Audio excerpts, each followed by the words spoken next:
हर साल 28 सितंबर को विश्व रेबीज दिवस मनाया जाता है और जिसका उद्देश्य इस प्राणघातक रोग के बारे में पूर्व की गलत धारणाओं पर चिंतन करने और साथ ही इसकी रोकथाम और नियंत्रण के लिए टीकों एवं आधुनिक कार्यनीतियों को उन्नत करने हेतु किए जा रहे निरंतर प्रयासों पर प्रकाश डालना है।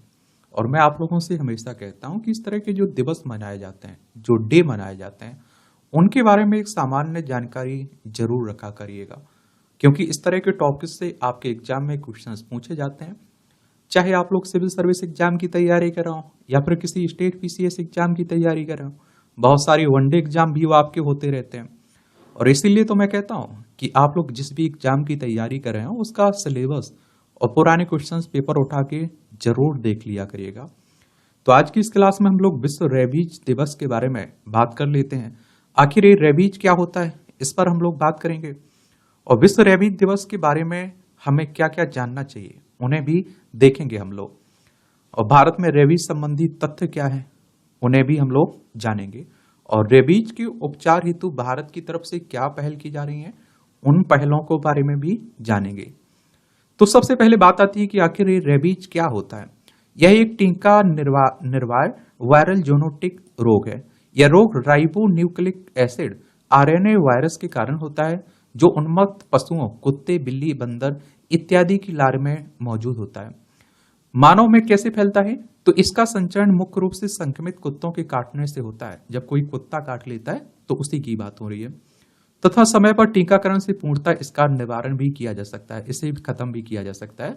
और इसकी प्रथमता निदानिक लक्षण दिखने के बाद रेबीज लगभग 100% प्राणघातक होता है और कार्डियो श्वसन विफलता के कारण मृत्यु हमेशा 4 दिन से 2 सप्ताह के भीतर होती है और इसकी इनक्यूबेशन अवधि प्रायः 2 से 3 माह होती है, किंतु यह 1 सप्ताह से 1 वर्ष तक या कभी कभी इससे भी अधिक हो सकती है। इसके अगर लक्षण की बात करें तो रेबीज के शुरुआती लक्षण फ्लू जैसे हो सकते हैं, कुछ दिनों विद्यमान रह सकते हैं। शामिल इसमें बुखार हो गया, सिर दर्द हो गया, मतली, उल्टी, चिंता, अति सक्रियता, निगलने में कठिनाई, अत्यधिक लार आना, मति भ्रम, अनिद्रा, नींद विकार, ये सब इसमें शामिल है। और विश्व रेबीज दिवस के बारे में जान लीजिए। तो इसकी शुरुआत प्रथमता वर्ष 2007 में हुई थी। इस डेट को जरूर आप लोग याद रख लीजिएगा। कब शुरुआत हुई थी इसकी? 2007 में हुई थी। यह लुई पाश्चर की पुण्यतिथि का प्रतीक है और जिन्होंने पहला रेबीज टीका विकसित किया था। और लुई पाश्चर एक फ्रांसीसी रासायनिक फार्मिस्ट और सूक्ष्म जीव विज्ञानी थे जो टीकाकरण, सूक्ष्म जीवों, किण्वन और पाश्चुरीकरण के सिद्धांतों की खोज के लिए प्रसिद्ध हैं। विश्व स्वास्थ्य संगठन ने 2030 तक कुत्तों से संचरित होने वाले रेबीज को समाप्त करने की महत्वाकांक्षी लक्ष्य निर्धारित किया है। WHO की बात करें तो वर्ल्ड हेल्थ ऑर्गेनाइजेशन की बात हो रही है। इसकी स्थापना 7 अप्रैल 1948 में हुई थी। जेनेवा, स्विट्जरलैंड में इसका हेडक्वार्टर आपको देखने को मिलेगा। 7 अप्रैल को आप लोग विश्व स्वास्थ्य दिवस भी मनाते हैं। इस बार की थीम विषय क्या रखा गया है विश्व रेबीज दिवस 2024 का? Breaking rabies boundaries. यह वन हेल्थ दृष्टिकोण पर जोर देता है जो मानव स्वास्थ्य और पशु स्वास्थ्य और पर्यावरण क्षेत्रों के बीच सहयोग पर आधारित है। भारत में रेबीज संबंधी तथ्य देख लीजिए। तो भारत में रेबीज 2021 में भारत में रेबीज से 2021 की बात हो रही है। रेबीज से 59,000 लोगों की मृत्यु हुई है जो विश्व में हुई कुल मृत्यु का 35% है और इनमें से 96% मृत्यु कुत्तों के काटने के कारण हुई है। और भारत में कुत्तों से संचरित होने वाले रेबीज के निवारण की लागत लगभग 8.6 बिलियन अमेरिकी डॉलर थी। और आप देखिए रेबीज की रोकथाम के लिए नए रेबीज इम्यूनोग्लोबुलिन रेबीज आईजी टीके का उपयोग किया जाता है। कुत्ता जनित रेबीज उन्मूलन के लिए भारत की राष्ट्रीय कार्य योजना। तो 2030 तक रेबीज को समाप्त करने के लिए स्वास्थ्य एवं परिवार कल्याण और मत्स्य पालन, पशुपालन, डेयरी मंत्रालय द्वारा 2023 में इस योजना की शुरुआत की और जिसमें शामिल देख लीजिए जागरूकता, रेबीज के बारे में जन जागरूकता का उत्थापन करना, निगरानी और स्वास्थ्य प्रणालियों को सुदृढ़ मजबूत करना।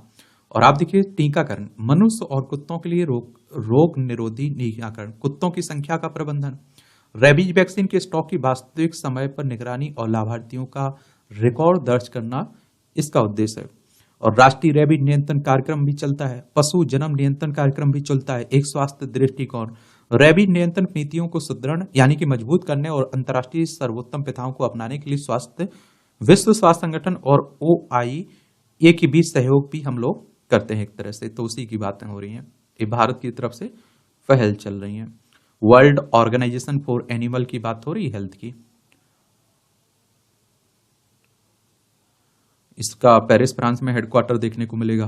1924 में इसकी स्थापना हुई थी। चलिए, इस तरह के जो संगठन रहते हैं उनके बारे में भी याद रखा करिएगा, उनसे भी क्वेश्चंस पूछ लेता है। तो कब पहली बार मनाया गया था, क्यों मनाया जाता है, और इसका उद्देश्य क्या है, और इसकी इस बार की थीम क्या रखी गई है, और उसके संदर्भ में, भारत के संदर्भ में भी याद रखा करिएगा हमारी सरकार की तरफ से कौन कौन सी पहल की गई उसके लिए, उनके बारे में याद रखा करिएगा। अगर क्वेश्चंस पूछे जाएगा तो इतना आप लोगों को पढ़ लेंगे तो पूछ लिया जाएगा, तो आंसर भी आप लोग दे पाएंगे उसका।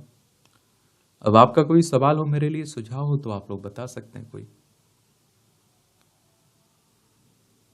धन्यवाद।